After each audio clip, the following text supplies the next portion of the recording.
Hello, everyone, and welcome to our third episode of It's in Denver's Nature's podcast. This is a podcast produced in collaboration with Denver Parks and Recreation and Denver Community Media, where we are in the studio today. If you want to find out more information about Denver Community Media, you can visit us at denvercommunitymedia.org. We are here in the studio with our friends from Denver Parks and Recreation. We have Gordon. Hello, Gordon. And Sincere. Hello. This episode is about water conservation, and we have brought in new guest speakers today. We have Greg and Damien. Morning. Hi. Hello. If you want to introduce yourself, tell us what you do. All right. Well, thank you. My name is Demian Wetzel, and I am the Water Conservation Manger for Denver Parks and Rec. I've been at Denver Parks and Rec for a little over 13 years, concentrating in irrigation and moving up into this role where I focus a lot on water billing first, working with Denver Water and paying our monthly water bills. We have a lot of them, and then concentrating on a lot of irrigation efficiencies. Awesome. Thank you. Welcome. And Greg. Hi, thanks for having me. I'm Greg Fischer with Denver Water. So I'm the manager of demand planning and efficiency. So what we do is customer side planning. So we have a 50-year planning horizon trying to meet people's needs now and far into the future. And I'm also oversee the conservation department. So trying to help our customers be efficient in all of their water uses, both indoors and out. I want to open up this episode with some interesting facts. 3,250 acres of irrigated land in Denver. And when we say irrigated land, we're just talking about urban parks. Denver Parks and Recreation uses an average of 2 billion gallons of water to irrigate these parks every year. That amount of water would cover all of City Park in 26 feet of water. Where is the water that we use today to irrigate our lawns as Denver residents? Where is that water coming from? Yeah, it's a great question. I think it's really important to understand. I think it gives us as Coloradans an appreciation of what it takes to get that water to our homes and to our lawns. So briefly, about half of our water supplies come from the Colorado River, which is on the other side of the Continental Divide. We have a series of tunnels that brings water from there. Our water falls in the form of snow. It collects, obviously. We ski on it and we sled on it during the winter, and then it melts and goes into reservoirs that we store water throughout the year, because if we only existed on the stream flow throughout the year, we would have water in May and June and probably not many other times of the year. The other half of our water comes from the South Platte River, which flows through Denver, but we collect that way high up in the mountains. So we really have a benefit of high quality water. We are one of the first users of that water. So we've always had high quality water. Another great thing living next to the mountains is our entire system is gravity fed. So we don't have to pump a lot of our water. It just comes down by gravity, which is a great thing. There are many other users on the Colorado River and the South Platte River. So Colorado River in particular, 40 million people use that water between 7 states. I think about half of the winter vegetables are grown on Colorado River water. So it's not just used for cities. The vast majority of it actually is used for agriculture. So 80 to 85% of the water on the Colorado River is used for agriculture. So we're a relatively small use, but obviously an important use. And then bringing it back down to our city, about 40% of our total water use, and I think this is a surprising statistic for a lot of people, 40% of that water use is used for the outdoors, for our lawns, for parks and landscapes. And then 60% is used for indoors, our homes, our businesses, etc. So it's a significant amount of water that we use outdoor, and that's why we think it's so important to help people use that water efficiently. Yeah, and I kind of want to emphasize the fact that we're not the only state using water from the Colorado River. Absolutely. I think you mentioned seven states. Yes. So we are a small fraction of that. And so when we think about water, we should think about it like, well, we're not the only people using water from the Colorado River. Yes, Gordon. I want to ask, who is Denver Water's biggest customer? Oh, that's a great question. I think it probably is some version of the city, whether it's Denver Public Schools or parks. It's certainly those biggest uses. I think parks is one of the biggest uses, but obviously a really important use in my opinion, as we get more dense and the city grows up, those parks are essential for keeping our city inviting and attractive.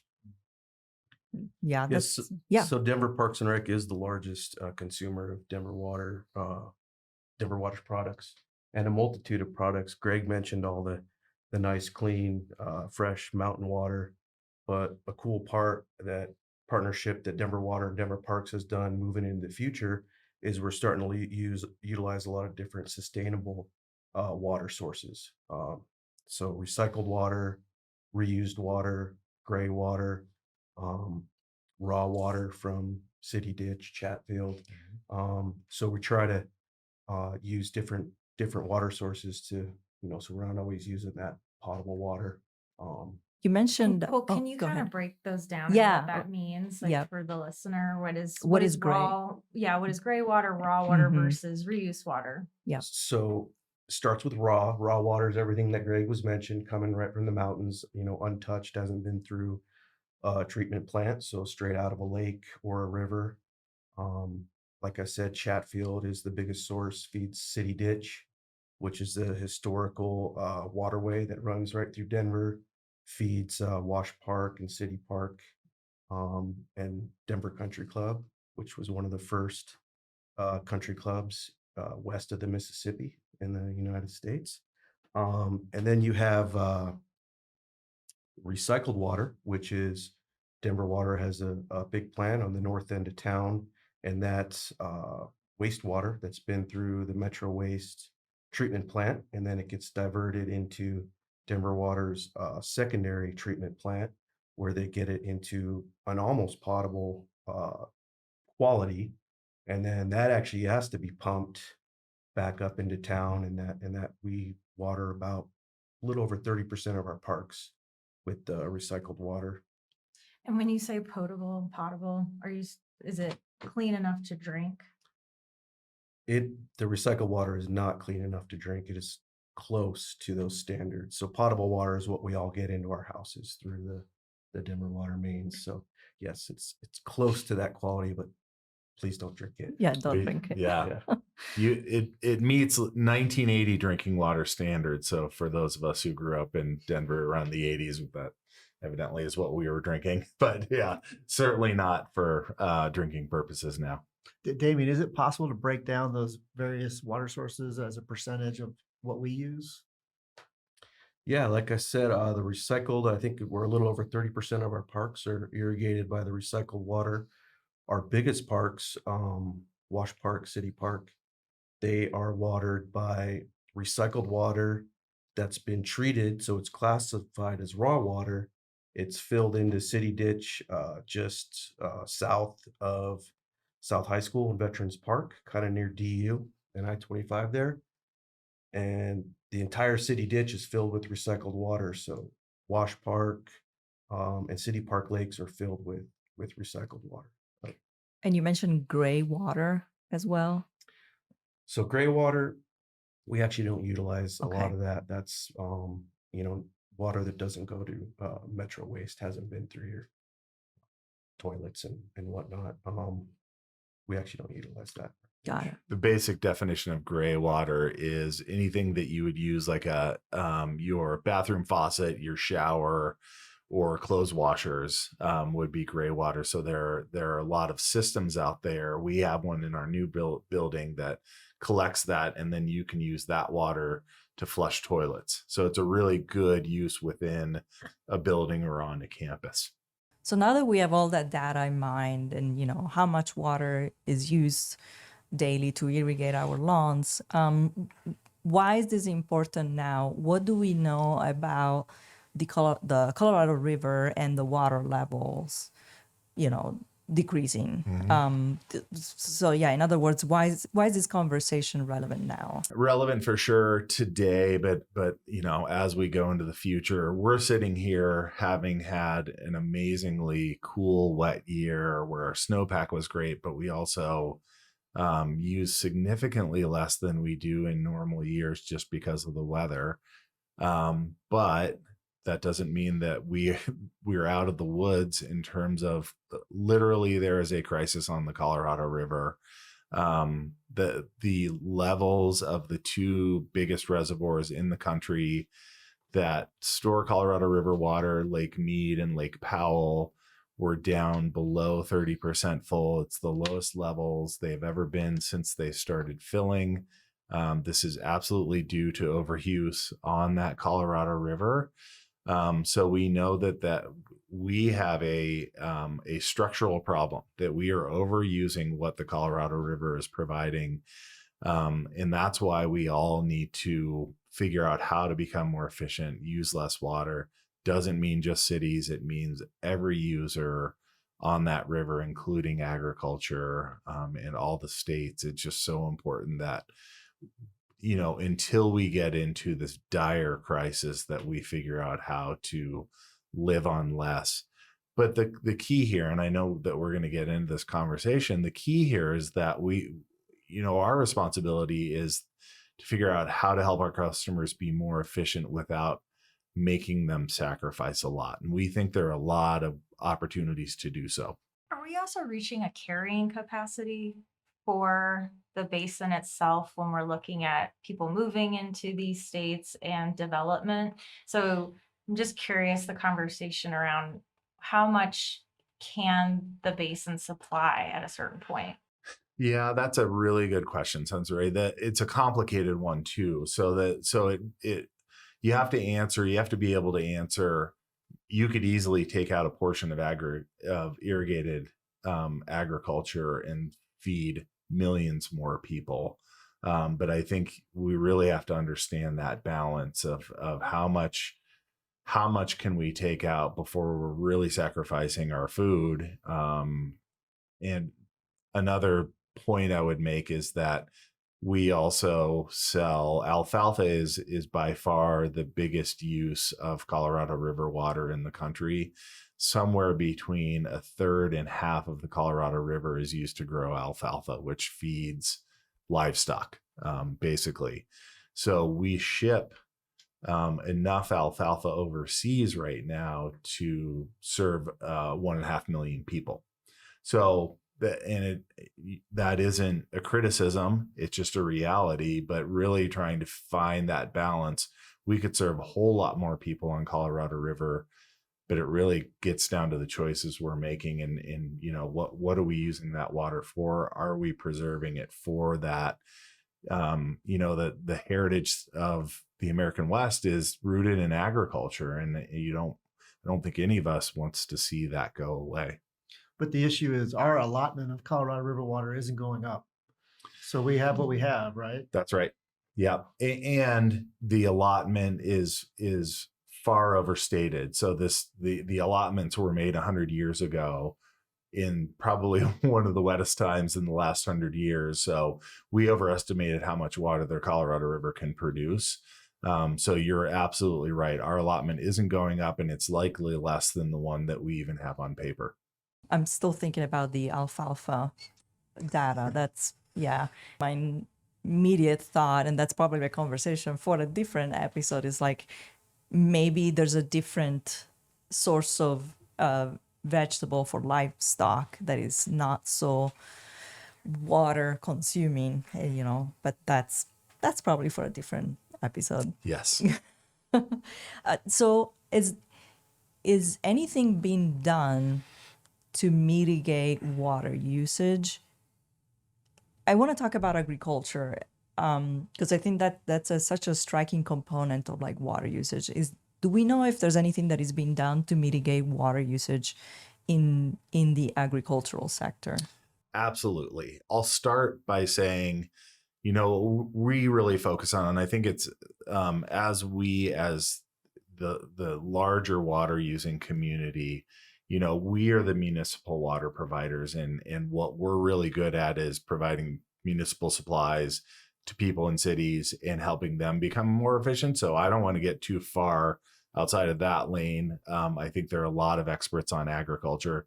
I will tell you, that there have been amazing strides made in the agricultural industry to become more efficient with water use, where in the past the common practice was flood irrigation. So you would just flood your fields, and that's how it would grow. Now you have center pivot, even drip irrigation. So they are making as many strides as the municipal side, for sure. So we're both doing this together, but it really feels like a race against time.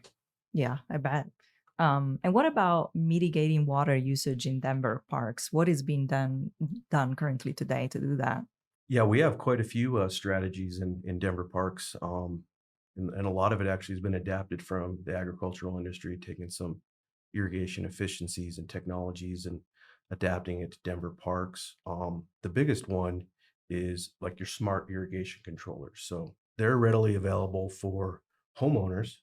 Um, it's a little bit different in Denver parks. Like we mentioned earlier, we're a massive system. So our smart irrigation controller is almost a industrial control system. We have um, program called the Central Control Build Out, and so we've been replacing one older style irrigation controller one at a time with a smart irrigation controller. It's tied into the city network. Right now we have almost a little over 700 irrigation controllers all across the city.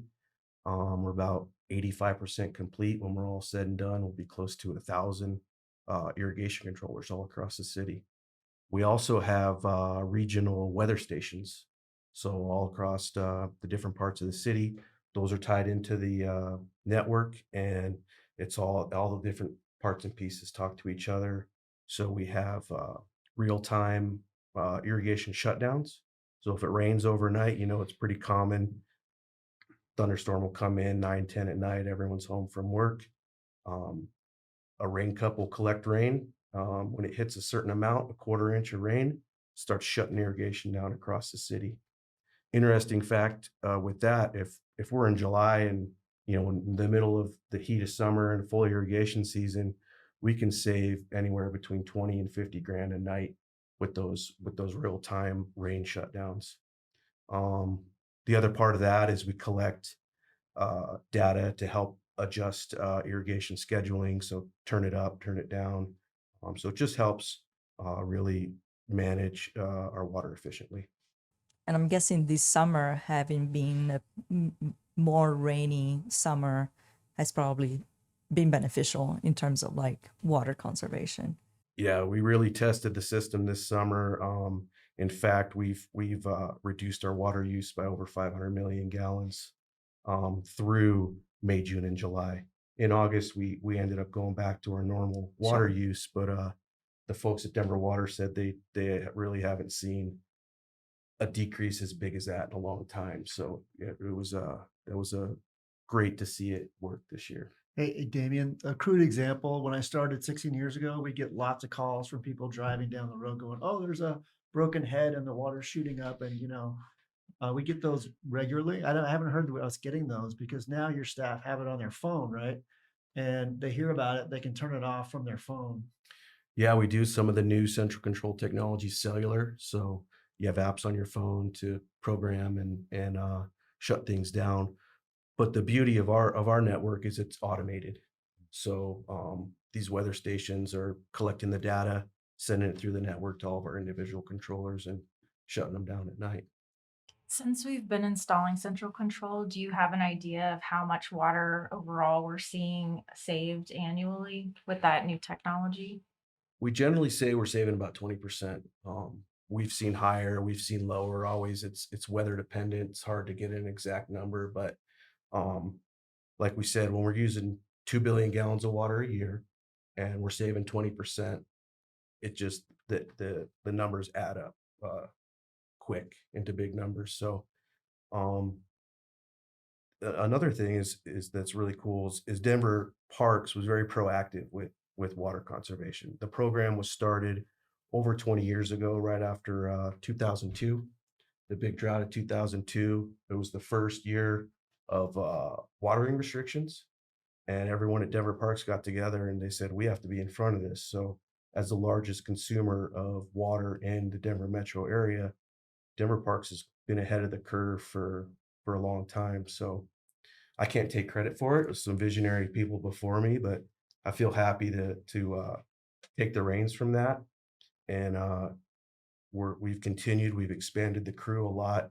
It used to be just one person doing the billing and irrigation review and all sorts of stuff like that. Now we have a lake management crew focusing on water quality in our urban parks. We have an irrigation efficiencies crew, which is keeping an eye on that central control network, working with, we have over 40 irrigation techs all across the city. So they work closely with them to make sure everything's working properly and they're adjusting for the weather. And then now with the Legacy 2A fund, we we're funding an irrigation construction crew. We have a lot of really old infrastructure, so this crew is going to help update some of our irrigation because that also has proven to save a lot of water. Great. I just wanted to add to that and reinforce what Damien said. So we obviously have a lot of customers and a lot of large landscapes out there, and Denver Parks is really a model for how you manage large landscapes. We have a lot of HOAs, we have a lot of commercial properties that have large landscapes, and frankly, like, I want to ask Damien to go teach classes about how to manage a large landscape because they've done it so well. And I've been around long enough to know the early 2000s, and I think your use has gone down by more than 40% since the early 2000s. Was just an amazing turnaround, and I think it's a testament to what Parks is all about these days. And one thing to add to that is it's the same as water use in Denver. It's going down even as the population is going up. Denver Parks water use is going down even as our system is growing, as we're growing out in Green Valley Ranch. And there's still so much more we can do. Yeah. Landscape transitions, where we're taking Kentucky bluegrass. It's called Kentucky bluegrass for a reason. It's very thirsty and it rains a lot in Kentucky. It doesn't rain a lot here.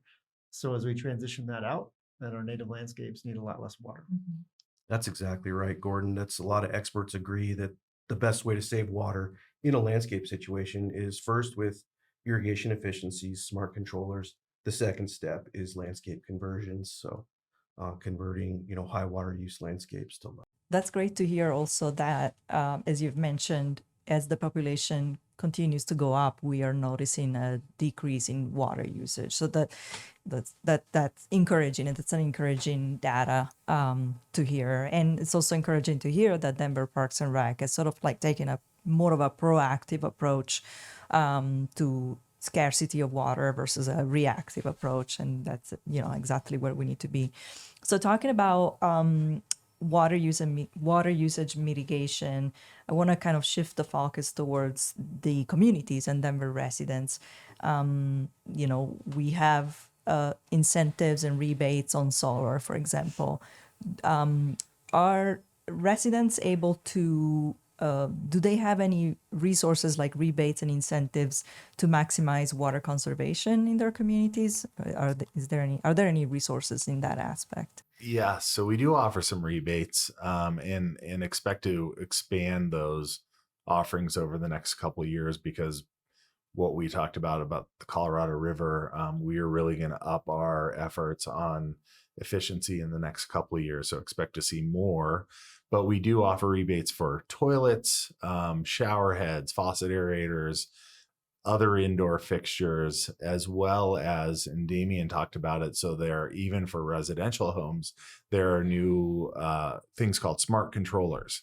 So these things can kind of patch into local weather and help you manage your water use, and it will shut off your irrigation system if it has rained or sees rain in the future. These are really cool things that technology can help us become more efficient. So we offer a pretty good suite of rebates, and you can go to denverwater.org, and I think you'll provide the link here. And then we will, as I said, we will be looking to expand those offerings. And Damien also mentioned really transitioning our landscapes. And that's what we'll be looking to do, is helping customers.